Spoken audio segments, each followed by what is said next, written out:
1 Samuel chapitre 24, traduction Louis II.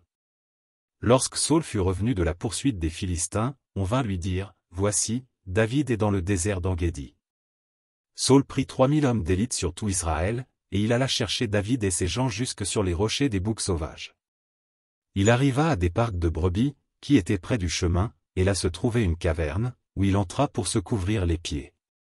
David et ses gens étaient au fond de la caverne. Les gens de David lui dirent, « Voici le jour où l'Éternel te dit, je livre ton ennemi entre tes mains, traite-le comme bon te semblera. » David se leva, et coupa doucement le péan du manteau de Saul.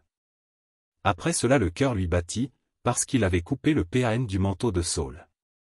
Et il dit à ses gens, « Que l'Éternel me garde de commettre contre mon Seigneur, loin de l'Éternel, une action telle que de porter ma main sur lui.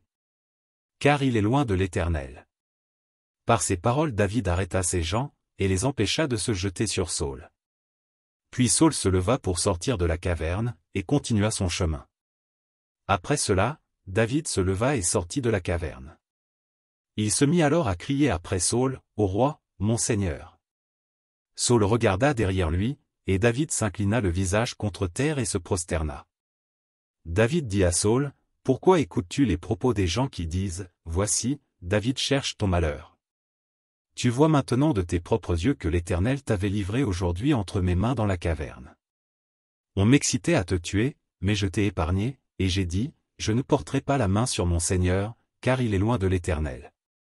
Vois, mon père, vois donc le péan de ton manteau dans ma main.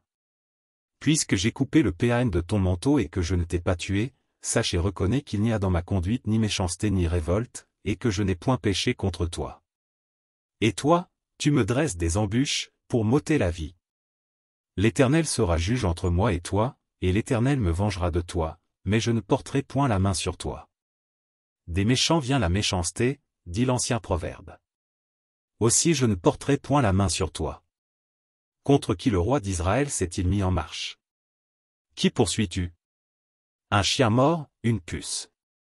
L'Éternel jugera et prononcera entre moi et toi, il regardera, il défendra ma cause, il me rendra justice en me délivrant de ta main. » Lorsque David eut fini d'adresser à Saul ces paroles, Saul dit, « Est-ce bien ta voix, mon fils David ?» Et Saul éleva la voix et pleura. Et il dit à David, « Tu es plus juste que moi, car tu m'as fait du bien, et moi je t'ai fait du mal. Tu manifestes aujourd'hui la bonté avec laquelle tu agis envers moi, puisque l'Éternel m'avait livré entre tes mains et que tu ne m'as pas tué. Si quelqu'un rencontre son ennemi, le laisse-t-il poursuivre tranquillement son chemin? Que l'Éternel te récompense pour ce que tu m'as fait en ce jour. Maintenant voici, je sais que tu régneras, et que la royauté d'Israël restera entre tes mains. Jure-moi donc par l'Éternel que tu ne détruiras pas ma postérité après moi, et que tu ne retrancheras pas mon nom de la maison de mon père. » David le jura à Saul. Puis Saul s'en alla dans sa maison, et David et ses gens montèrent au lieu fort.